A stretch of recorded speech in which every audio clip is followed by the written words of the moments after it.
Alright, good morning, fourth graders. I have another silly joke for you. Why is toilet paper such bad value for money? Because it's a rip-off. Because you have to rip it off. Alright, I'm going to finish chapter 1 of Torpedoed this morning. The wardens instructed people to move calmly but quickly to neighborhood shelters, underground subway stations, or their basements if they couldn't get anywhere else. To stay in your living room or bedroom was to put your life in peril. Some families, like the Grimmons, had their own shelters, issued by the government. The Grimmons had managed to add on to the Anderson shelter, made of corrugated steel, to make room for their large family. All that night, as Gussie and her family stayed safely underground, London streets were dangerous and chaotic. Buildings toppled from the bombs.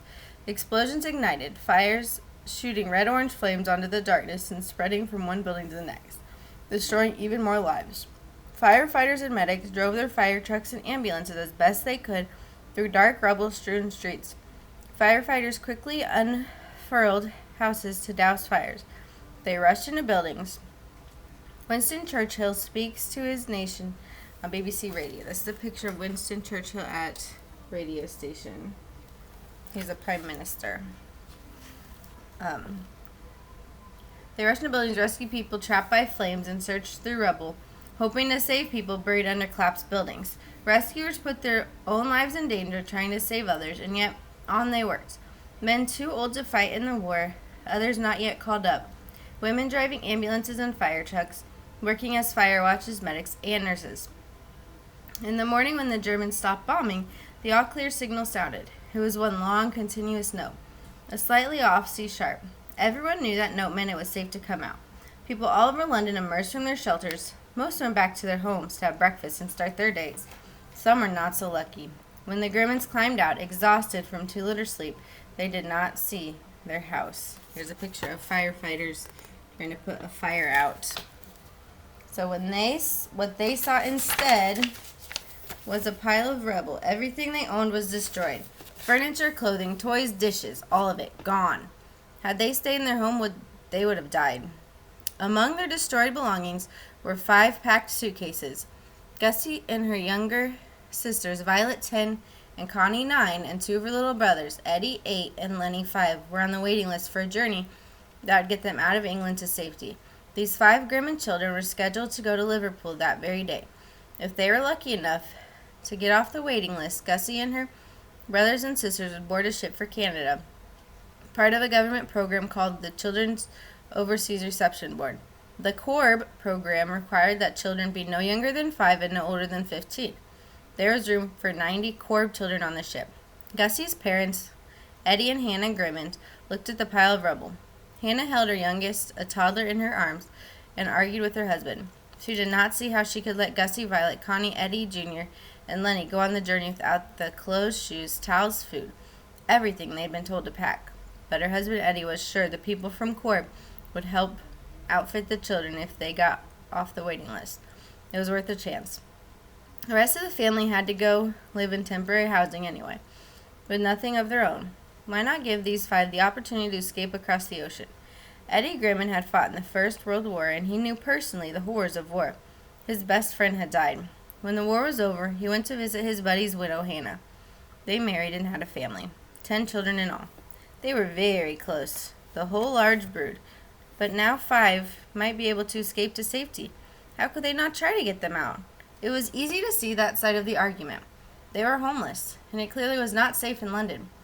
The Grimmons could send Gussie, Violet, Connie, Eddie, and Lenny. Although it seemed like a great opportunity, it was very difficult for Hannah to let any of her children go the day after her home was destroyed. And of course, there was danger at sea. U-boats are already torpedoing ships in the Atlantic Ocean. In fact, U-boat 48 had departed its home port of Lorient, France, 2 days earlier, with 2 minesweeper escorts at 9:45.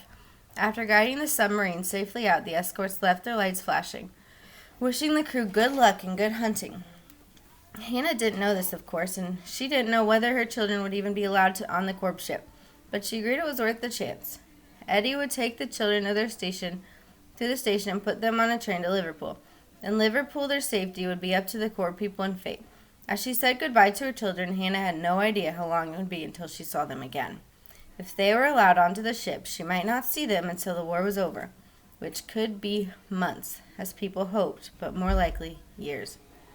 The previous war had lasted more than 4 years. For Hannah Grimmond, it would turn out to be much worse than that. When Eddie and his children arrived at London's Euston Station, the platform was filled with parents sending their children away. There were promises and instructions as Corb children and parents said goodbye, hugging, kissing, crying. One of the older children, leaving for Liverpool, later described it as an emotionally charged opera. There's a picture of where they're starting and they're going. So the ship with all the Corb children are starting here, going down here to Liverpool. But Gussie and her brothers and sisters were in a kind of stupor, drained from the long nights in the underground shelter and dazed from the shock of seeing the rubble that used to be their home. They said goodbye to their father and got on the train. Gussie was in the middle of the family at home, but she was the oldest of these 5, and she easily stepped into the role of big sister. She made sure her 2 sisters and her 2 brothers all sat quietly and didn't run around the train.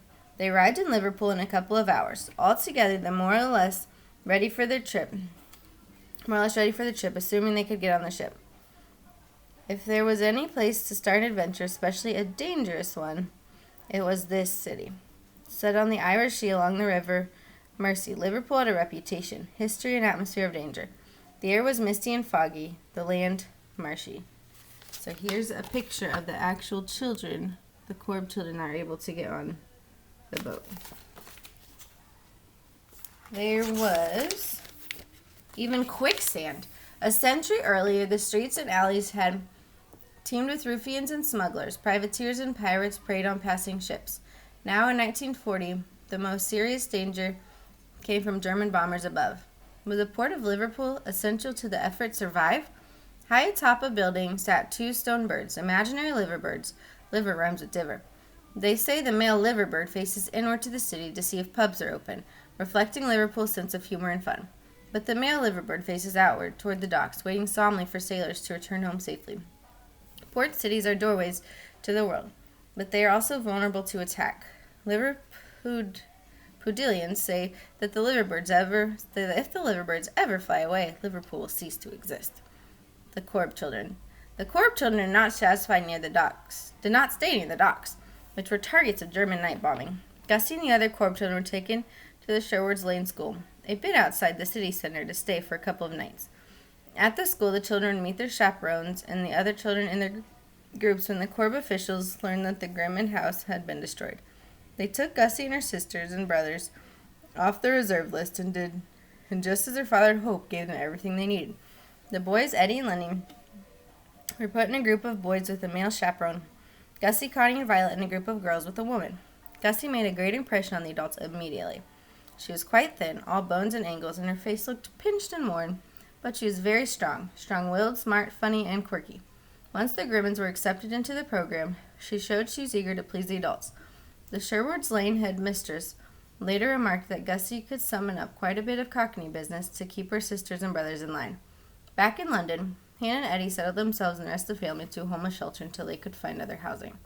The Grimmonds are now split in half. In a few days, a ship will leave Liverpool, and Gussie, Violet, Connie, Eddie, and Lenny Grimmond would be on it.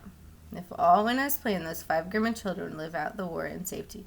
Even if all did not go as expected, there was no way to undo the decision Hannah and Eddie had made.